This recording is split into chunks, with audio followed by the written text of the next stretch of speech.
Download now. CC Learning App. Hi, welcome to competitive cracker. ഞാൻ ദിജേഷ് ദിനേശൻ. അപ്പോൾ നമ്മൾ 2027 LDC വരാൻ പോകുകയാണല്ലേ. എല്ലാവരും കാത്തിരിക്കുന്ന ഒരു പരീക്ഷയാണ്. എല്ലാവരും വളരെ ആകാംക്ഷയോടുകൂടി കാത്തിരിക്കുന്ന ഒരു പരീക്ഷയാണ്. കഴിഞ്ഞ തവണത്തെ പരീക്ഷ എഴുതിയിട്ട് കിട്ടാത്തവരുണ്ട്, പുതിയതായിട്ട് എഴുതാൻ പോകുന്നവരുണ്ട്.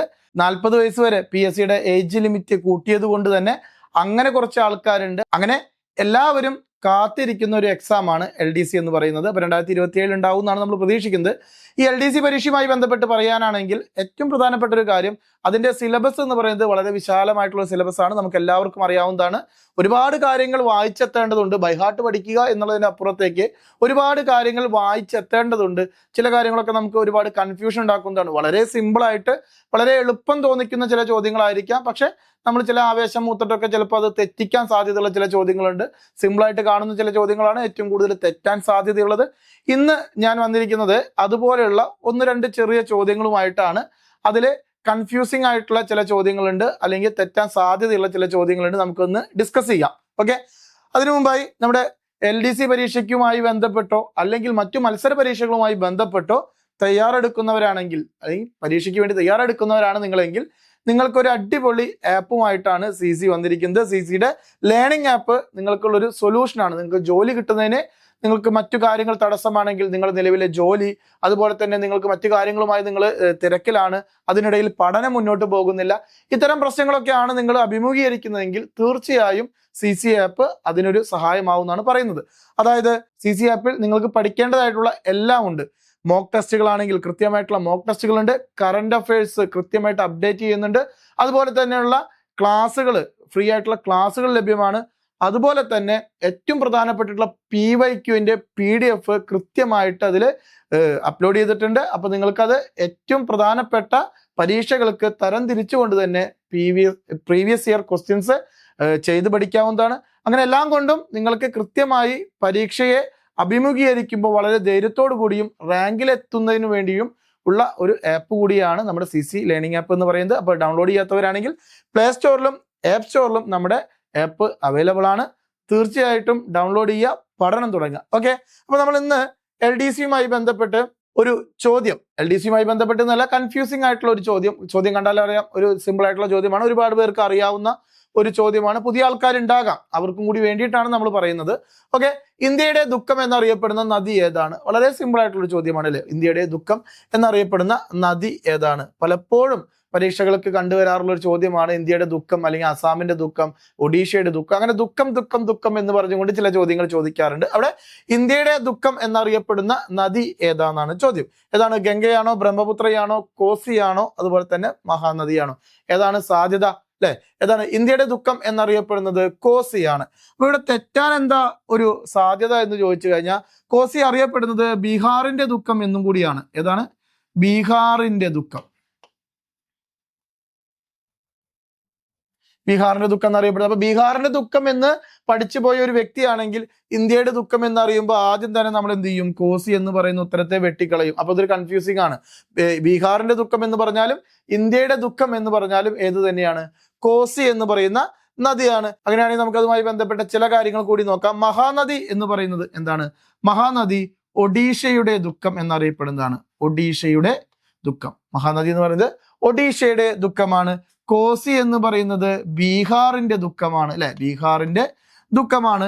ബ്രഹ്മപുത്ര എന്ന് പറയുന്നത് അസമിന്റെ ദുഃഖമാണ്. അസം അല്ലെ, അസാമിന്റെ ദുഃഖമാണ്. ഏത്? ബ്രഹ്മപുത്ര എന്ന് പറയുന്നത്. ഇത്രയും കാര്യങ്ങളായല്ലോ. അങ്ങനെയാണെങ്കിൽ ബംഗാളിന്റെ ദുഃഖം എന്നറിയപ്പെടുന്ന നദിയുണ്ട് അല്ലെ, ബംഗാളിന്റെ ദുഃഖം അത് ദാമോദറാണ്. ഇതാണ് ദാമോദർ. അപ്പൊ ദുഃഖം എന്ന് പറയുന്ന ചില നദികൾ വരുമ്പോൾ അത് തെറ്റാൻ സാധ്യതയുള്ളതാണ്. കാരണം ബീഹാറിന്റെ ദുഃഖം എന്ന് പറഞ്ഞാലും ഇന്ത്യയുടെ ദുഃഖം എന്ന് പറഞ്ഞാലും ഇത് തന്നെയാണ്, കോസി തന്നെയാണ്. വളരെ സിമ്പിൾ ആയിട്ടുള്ള ചോദ്യമാണ്. പുതിയ ആൾക്കാരൊക്കെ ഉണ്ടെങ്കിൽ തെറ്റാൻ സാധ്യതയുണ്ട്. ദെൻ അങ്ങനെയാണെങ്കിൽ കൺഫ്യൂഷൻ ആവുന്ന മറ്റൊരു ചോദ്യത്തിലേക്ക് നമുക്ക് പോവാം. ഗംഗാ നദീജല സന്ധി ഏതെല്ലാം രാജ്യങ്ങൾ തമ്മിലായിരുന്നു? ഗംഗാ നദീജല സന്ധി ഏതൊക്കെ രാജ്യങ്ങൾ തമ്മിലായിരുന്നു? ഇന്ത്യയും നേപ്പാളും ആണോ? ഇന്ത്യ പാകിസ്ഥാനാണോ? ഇന്ത്യ ബംഗ്ലാദേശ് ആണോ? ഇന്ത്യ ഭൂട്ടാനാണോ? ഗംഗാ നദീജല തർക്കം, ഗംഗാ നദീജല തർക്കം. അപ്പോൾ എല്ലാ രാജ്യങ്ങളും നമ്മുടെ രാജ്യങ്ങളാണ്. നേപ്പാളും പാകിസ്ഥാനും ബംഗ്ലാദേശും ഭൂട്ടാനും ഒക്കെ നമ്മുടെ രാജ്യങ്ങളാണ്. ഇന്ത്യയുടെ മാപ്പ് നോക്കിയിരിക്കുന്ന ഒരാൾക്കാണെങ്കിൽ ഏകദേശം ഈ ഉത്തരത്തിലേക്ക് എത്താൻ പറ്റും. പുതിയൊരാളാണെങ്കിൽ വളരെയധികം ഒരു ടെൻഷൻ വരും.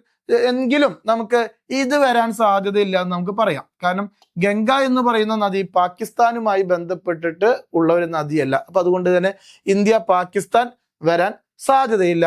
ദെൻ ഇന്ത്യ ഭൂട്ടാനും വരാൻ സാധ്യതയില്ല. കാരണം എന്താണ്? ഭൂട്ടാൻ എന്ന് പറയുന്ന ആ രാജ്യത്ത് ഗംഗ, ഭൂട്ടാൻ എന്ന് പറയുന്ന രാജ്യത്ത് ഗംഗ എന്ന് പറയുന്ന നദി ഒഴുകുന്നില്ല.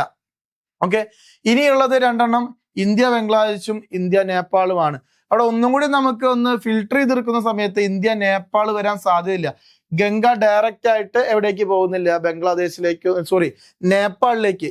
ഗംഗ ഡയറക്റ്റ് ആയിട്ട് നേപ്പാളിലേക്ക് പോകുന്നില്ല. പകരം നേപ്പാളിൽ നിന്നുള്ള ചില ചെറിയ നദികളൊക്കെ ഗംഗയിൽ വന്ന് പതിക്കുകയാണ് ചെയ്യുന്നത്. അങ്ങനെയാണെങ്കിൽ ഉത്തരത്തിന് സാധ്യത ഏതാണ്? ഇന്ത്യ ബംഗ്ലാദേശാണ്. അപ്പൊ നദീജല തർക്കങ്ങളും നദീജല കരാറുകളുമായി ബന്ധപ്പെട്ട് കുറെ കാര്യങ്ങൾ ചോദിക്കാറുണ്ട്. അതിലെ ഒന്നാണ് ഗംഗാ നദീജല സന്ധി അല്ലെങ്കിൽ ഗംഗാ നദീജല കരാറ്. ഏത് രാജ്യങ്ങൾ തമ്മിലാണ്? ഇന്ത്യയും ബംഗ്ലാദേശുമാണ്. അതിന് പ്രധാനപ്പെട്ട കാരണം വെസ്റ്റ് ബംഗാളിലെ ഫറാക്ക ബാരേജിൽ നിന്ന് ഈ ഗംഗ എന്ന് പറയുന്ന നദി രണ്ടായിട്ട് പോവുകയാണ് ചെയ്യുന്നത്. ഒന്ന് പത്മ എന്ന പേരിൽ പോകുന്നത് എങ്ങോട്ടാണ്? ബംഗ്ലാദേശിലേക്കാണ്. അങ്ങനെയാണ് ബംഗ്ലാദേശും ഇന്ത്യയും ഗംഗയും തമ്മിൽ ബന്ധപ്പെട്ടിരിക്കുന്നത്. അപ്പോൾ ഗംഗാ നദീജല സന്ധി ഏതൊക്കെ രാജ്യങ്ങൾ തമ്മിലാണ്? ഇന്ത്യയും ബംഗ്ലാദേശും തമ്മിലാണ്. അങ്ങനെയാണെങ്കിൽ നമുക്ക് കുറച്ച് നദീജല കരാറുകൾ പഠിക്കാം. സിന്ധു നദീജല കരാറിൽ ഒപ്പുവെച്ച രാജ്യങ്ങൾ ഏതായിരിക്കും? സിന്ധു നദീജല കരാർ. സിന്ധു ഒഴുകുന്നത് പ്രധാനമായിട്ടും എവിടെയാണ്? ഇന്ത്യയിലാണെങ്കിൽ ലഡാക്കിലാണ്. പിന്നെ അത് എങ്ങോട്ടാണ് പോകുന്നത്? പാകിസ്ഥാനിലേക്കാണ്. സോ ഏതൊക്കെ ആണ്? ഇന്ത്യയും പാകിസ്ഥാനും. 1960 സിന്ധു നദീജല കരാറ് ഒപ്പുവെക്കുന്നത്. 1960. അങ്ങനെയാണെങ്കിൽ അടുത്തതായിട്ട് പറയുന്നു ഗംഗാ നദീജല സന്ധി അല്ലെ. ഗംഗാ നദീജല സന്ധി നമ്മൾ ഇപ്പൊ പറഞ്ഞതാണ്. ഏതൊക്കെ രാജ്യങ്ങളാണ്? ഗംഗ പോകുന്നത് ബംഗ്ലാദേശിലേക്ക് ആയതുകൊണ്ട് ഇന്ത്യയും ബംഗ്ലാദേശും. അത് 1996 അത് ഒപ്പുവെക്കുന്നത്. 1996. മഹാകാളി നദീജല സന്ധി, കാളി നദീജല സന്ധി എന്ന് പറയാം, അല്ലെങ്കിൽ മഹാകാളി നദീജല സന്ധി എന്ന് പറയും. അത് ഒപ്പുവെച്ചത് ആരാണ്? നേപ്പാളും ഇന്ത്യയുമാണ്. കാളി നദി എവിടെയാണ്? നേപ്പാളിൽ ഒഴുകുന്ന ഒരു നദി കൂടിയാണ് ഇത് കാളി നദി. ഓക്കെ, അപ്പൊ കാളി നദി സന്ധി ഏതൊക്കെ തമ്മിലാണ്? ഇന്ത്യയും, ഇന്ത്യയുടെ അതിർത്തി പ്രദേശങ്ങളിലാണ് അത് ഒഴുകുന്നത്. നേപ്പാളിലാണ്. ഇന്ത്യയും നേപ്പാളുമാണെങ്കിൽ നേപ്പാൾ കാളി. ഓക്കെ, ബംഗ്ലാദേശ് ആണെങ്കിൽ ഗംഗ, സിന്ധു ആണെങ്കിൽ Pakistan. Then Kosi river barrage കരാറ്. കോസി നേപ്പാളിൽ നിന്നുള്ള ഗംഗയുടെ പോഷക നദിയാണ്. അപ്പൊ അതുകൊണ്ട് തന്നെ ഇന്ത്യയും നേപ്പാളുമാണ് ഏത്? കോസി റിവർ ബാരേജ് സന്ധി എന്ന് പറയുന്നത്, കരാർ എന്ന് പറയുന്നത്. Okay, then Gandak river barrage കരാറ്. ഗന്ദക് അതും നേപ്പാളിൽ ഒഴുകുന്ന നദി ആയതുകൊണ്ട് എന്താണ്? ഇന്ത്യ നേപ്പാൾ സന്ധിയാണ്. ഓക്കെ, അപ്പൊ 3 നേപ്പാളാണുള്ളത്. മഹാകാളി നേപ്പാളാണ്, അതുപോലെ തന്നെ റിവർ ബാരേജ് നേപ്പാളാണ്, അതുപോലെ തന്നെ കോസി റിവർ ബാരേജ് നേപ്പാളാണ്, ഗന്ദക് റിവർ ബാരേജ് നേപ്പാളാണ്. ഗന്ദക്, കോസി, കാളി ഇത് 3ഉം നേപ്പാളുമായി ഒപ്പുവെച്ച ഉടമ്പടിയാണ്. സിന്ധു ആണെങ്കിൽ പാകിസ്ഥാനുമായി ഒപ്പുവെച്ച ഉടമ്പടിയാണ്. ഗംഗ നദീജല ഒരു കരാറാണെങ്കിൽ അത് ഏതാണ്? ബംഗ്ലാദേശുമായി ഒപ്പുവെച്ചതാണ്. അപ്പൊ ഇവിടെ ഒരു കൺഫ്യൂഷൻ ആണ് അല്ലെ. എത്ര നദികളുണ്ട് എന്നുള്ളത് ആ നദികൾ ഒഴുകുന്ന പ്രദേശം നോക്കിയാൽ മാത്രമാണ് നമുക്കത് കിട്ടുക. കോസി ആണെങ്കിൽ നേപ്പാളാണ്, കാളിയാണെങ്കിൽ നേപ്പാളാണ്, ഗന്ദകാണെങ്കിൽ നേപ്പാളാണ്. ഓക്കെ അല്ലേ? ശരി, അപ്പൊ അത്രയും ചോദ്യങ്ങളും ഒരു കൺഫ്യൂസിംഗ് ആയിട്ട് വരാൻ സാധ്യതയുണ്ട്. നമ്മൾ പഠിച്ച ഭാഗങ്ങൾ തന്നെയാണ്, പക്ഷെ പെട്ടെന്നൊരു ചോദ്യം നമ്മുടെ മുന്നിൽ എത്തിപ്പെട്ട് കഴിഞ്ഞാൽ തെറ്റാൻ സാധ്യതയുള്ളൊരു ഭാഗമാണ്. നന്നായിട്ട് പഠിച്ചിരിക്കുന്നവർ ഓക്കെ, ഒരു ആവറേജിലൊക്കെ നിൽക്കുന്നവർക്ക് എപ്പോഴും ഒരു കൺഫ്യൂഷനാണ് അത്തരം ചോദ്യങ്ങൾ. അങ്ങനെയാണെങ്കിൽ വേറൊരു ചോദ്യം ജിയോഗ്രഫിയുമായി ബന്ധപ്പെട്ട് തന്നെയാണ്, കൺഫ്യൂസിംഗ് ആയിട്ടുള്ള ചോദ്യം തന്നെയാണ്. സിന്ധു നദീജല കരാർ പ്രകാരം ഇന്ത്യക്ക് പൂർണ്ണമായി അവകാശമുള്ള നദികൾ ഏതൊക്കെയാണ്? സിന്ധുവിന്റെ 5 പോഷക നദികളും അങ്ങനെ 6 നദികളായിട്ടാണ് നമ്മൾ ഇതിൽ കണക്കാക്കുക. സിന്ധു നദീജല കരാറിൽ കണക്കാക്കുന്നത് 6 നദികളാണ്. സിന്ധുവിന്റെ 5 പോഷക നദികൾ. അതിൽ ഇന്ത്യക്ക് ഉള്ളത് ഏത് നദിയാണെന്നാണ് ചോദ്യം. ഇന്ത്യക്കുള്ളത് ഏത് നദിയാണെന്നാണ് ചോദ്യം. സിന്ധു, ജലം, ചിനാബ്. സത്ലജ്, ബിയാസ്, രവി. സത്ലജ്, ജലം, ചിനാബ്. സിന്ധു, ജലം, രവി. ഇങ്ങനെയാണ് ഓപ്ഷൻ വന്നിരിക്കുന്നത്. ഭയങ്കര കൺഫ്യൂഷൻ ആയില്ലേ? അപ്പോൾ ഏറ്റവും പ്രത്യേകത ആയിട്ടുള്ളത് ഒന്ന് നോക്കുക. ഉത്തരത്തിലേക്ക് ആദ്യം നമുക്ക് പോവാം. സത്ലജ്, ബിയാസ്, രവിയാണ്. ഇനി ആ ഉത്തരത്തിലേക്ക് അങ്ങനെ എത്തും നോക്കാം. ഈ സിന്ധു എന്ന് പറയുന്നത് എന്താണ്? പാകിസ്ഥാന്റെ ജീവരേഖയാണ്. പാകിസ്ഥാനാണ് ഏറ്റവും കൂടുതൽ അതിന്റെ ഗുണഭോക്താക്കൾ എന്ന് നമുക്ക് പറയാം അല്ലെ. ഏറ്റവും കൂടുതൽ പാകിസ്ഥാൻ ആശ്രയിക്കുന്ന നദിയെയാണ്, സിന്ധുവിനെയാണ്. അപ്പൊ ഒരിക്കലും സിന്ധു നമുക്ക് കിട്ടില്ലല്ലോ. അങ്ങനെയാണെങ്കിൽ സിന്ധു ഉള്ള ഓപ്ഷൻ മുഴുവൻ നമുക്ക് വെട്ടിപ്പോവും. ഓക്കെ, സിന്ധു ഉള്ള ഓപ്ഷൻ മുഴുവൻ നമുക്ക് വെട്ടിപ്പോവും. അപ്പൊ തന്നെ നമുക്ക് ഏകദേശ ഉത്തരത്തിലേക്ക് എത്താൻ പറ്റും. സത്ലജ്, ബിയാസ്, രവി. ഇനി ഈ ബിയാസിനൊരു പ്രത്യേകത ഉണ്ട്. ബിയാസ് എന്ന് പറയുന്നത് ഇന്ത്യയിലൂടെ മാത്രം ഒഴുകുന്ന സിന്ധുവിന്റെ പോഷക നദിയാണ്.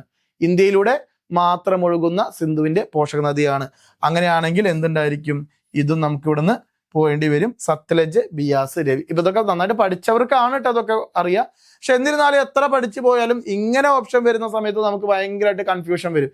അതാണോ ഇതാണോ എന്നുള്ളത്. അപ്പൊ അതിൽ പ്രധാനപ്പെട്ടത് നിങ്ങൾ നോക്കേണ്ടത് സിന്ധു എന്നുള്ള ഓപ്ഷൻ മുഴുവൻ നമുക്ക് വെട്ടിക്കളയാം. സിന്ധു എന്നുള്ള ഓപ്ഷൻ മുഴുവൻ നമുക്ക് വെട്ടിക്കളയാം. അതുപോലെ തന്നെ ബിയാസ് എന്നുള്ള ഓപ്ഷൻ നമുക്ക് സ്വീകരിക്കാൻ ശ്രമിക്കുകയും ചെയ്യാം. ബിയാസ് എന്ന് പറയുന്നത് ഇന്ത്യയിലൂടെ മാത്രം ഒഴുകുന്ന പോഷക നദിയാണ്. അപ്പൊ ആ രീതിയിലൊക്കെയാണ് നമ്മൾ ഇങ്ങനത്തെ ഉത്തരത്തിലേക്ക് എത്തുക. അപ്പൊ അങ്ങനെയാണെങ്കിൽ നമുക്കതൊരു കൺഫ്യൂഷൻ ആയതുകൊണ്ട് തന്നെ നമുക്ക് എന്ത് ചെയ്യാം? സിന്ധു നദീജല കരാറിലെ കാര്യങ്ങളൊന്ന് നോക്കാം. സിന്ധു നദീജല കരാർ നമ്മൾ തൊട്ട് മുൻപത്തെ ക്വസ്റ്റ്യനിൽ പറഞ്ഞതാണ്. ഇന്ത്യയും പാകിസ്ഥാനും തമ്മിലാണ് അത് ഒപ്പുവെക്കുന്നത് അല്ലെ. ഇന്ത്യയും പാകിസ്ഥാനും തമ്മിലാണ് അത് ഒപ്പുവെക്കുന്നത്.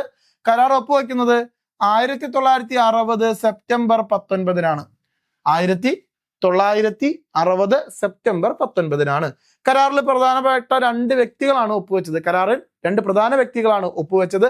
ഒന്ന് ജവഹർലാൽ നെഹ്റു, ഇന്ത്യയുടെ പ്രധാനമന്ത്രിയും. 2 മുഹമ്മദ് അയൂബ് ഖാൻ, പാകിസ്ഥാൻ പ്രസിഡന്റും. പാകിസ്ഥാന്റെ പ്രധാനമന്ത്രിയല്ല, പാകിസ്ഥാന്റെ പ്രസിഡന്റ് മുഹമ്മദ് അയൂബ് ഖാൻ. മുഹമ്മദ് അയൂബ് ഖാനും ജവഹർലാൽ നെഹ്റുവും. മുഹമ്മദ് അയൂബ് ഖാനും ജവഹർലാൽ നെഹ്റുവുമാണ് അതിൽ ഒപ്പുവെച്ചത് 1960 സെപ്റ്റംബർ 19. മധ്യസ്ഥ സ്ഥാനം അല്ലെങ്കിൽ അതിൻ്റെ ഒരു മധ്യസ്ഥത വെച്ചത് ആരാണ്? ലോക ബാങ്കാണ്. ആരാണ്? ലോക ബാങ്കാണ്. അവിടെയും സാധ്യതയുണ്ട് യുനെസ്കോയുടെ പേരോ ഐക്യരാഷ്ട്ര സംഘടനയുടെ പേരൊക്കെ വരാം. ഏതാണ്? ഐക്യരാഷ്ട്ര സംഘടനയാണോ മധ്യസ്ഥ വെച്ചെന്നൊക്കെ ചോദിക്കുക. അല്ലെങ്കിൽ ഏതെങ്കിലും അയൽ രാജ്യങ്ങളാണോ മധ്യസ്ഥ വെച്ചെന്നൊക്കെ ചോദിക്കുക. അല്ല, ആരാണ്? ലോക ബാങ്കാണ്. ഇനി ഇന്ത്യക്ക് അവകാശം ലഭിച്ച നദികളാണ് ഇതേ പറയുന്നു. സത്ലജ്, ബിയാസ്, രവി. പാകിസ്ഥാൻ ആണെങ്കിൽ ഏതാണ്? ജലം, ചിനാബ്, സിന്ധു. ടോട്ടല് 6 നദികൾ. സിന്ധു ഉൾപ്പെടെയുള്ള 6 നദികളാണ് കിട്ടുന്നത്. അപ്പൊ ഈ ഒരു ഭാഗം കൃത്യമായിട്ട് ഒരു കൺഫ്യൂഷൻ വരാൻ സാധ്യതയുള്ളതാണ് നദികളുടെ കേസിൽ. അപ്പൊ ഇങ്ങനത്തെ ചോദ്യങ്ങളൊക്കെ വരാൻ പോകുന്ന LDCക്ക് നമ്മൾ പ്രതീക്ഷിക്കുന്നുണ്ട്. ഒരുപാട് ടഫാക്കുക എന്നുള്ളതിന്റെ അപ്പുറത്തേക്ക് നമ്മളതിനെ കൺഫ്യൂഷൻ ആക്കുന്ന ചോദ്യങ്ങൾക്കാണ് സാധ്യത കൂടുതൽ.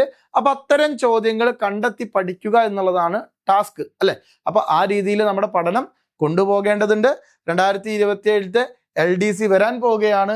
പഠിക്കാൻ തയ്യാറായിട്ടാണ് നിങ്ങൾ ഇരിക്കുന്നതെങ്കിൽ, പഠിക്കാൻ തയ്യാറായി, റാങ്ക് വാങ്ങാൻ തയ്യാറായി, ജോലിക്ക് കയറാൻ തയ്യാറായി, അങ്ങനെ ഇരിക്കുന്നവരാണ് നിങ്ങളെങ്കിൽ നിങ്ങൾക്കുള്ള ഒരു സൊല്യൂഷനാണ് നമ്മുടെ LDCയുടെ പുതിയ ബാച്ച്. CCയുടെ പുതിയ ബാച്ച് ആരംഭിക്കുകയാണ്. CCയുടെ പുതിയ ബാച്ച് ആരംഭിക്കുമ്പോൾ നിങ്ങൾ അതിൽ ജോയിൻ ചെയ്യുകയാണെങ്കിൽ നിങ്ങൾക്ക് കൃത്യമായിട്ടുള്ള ക്ലാസ്സുകളും എക്സാമുകളും PDF നോട്ടുകളും കൃത്യമായിട്ട് ലഭിക്കുന്നതായിരിക്കും. അതുവഴി നമുക്ക് ഒരുമിച്ച് LDC എന്ന് പറയുന്ന വലിയൊരു ജോലി നേടിയെടുക്കാൻ സാധിക്കും. എല്ലാവരും പുതിയ ബാച്ചിലേക്ക് ജോയിൻ ചെയ്യാൻ താല്പര്യമുള്ളവര് 8590202323 എന്ന് പറയുന്ന നമ്പറിൽ കോൺടാക്ട് ചെയ്യുക. എല്ലാവിധ ആശംസകളും. ഓക്കെ, മറ്റൊരു വീഡിയോയുമായി വീണ്ടും കാണാം. By. Download now CC Learning app.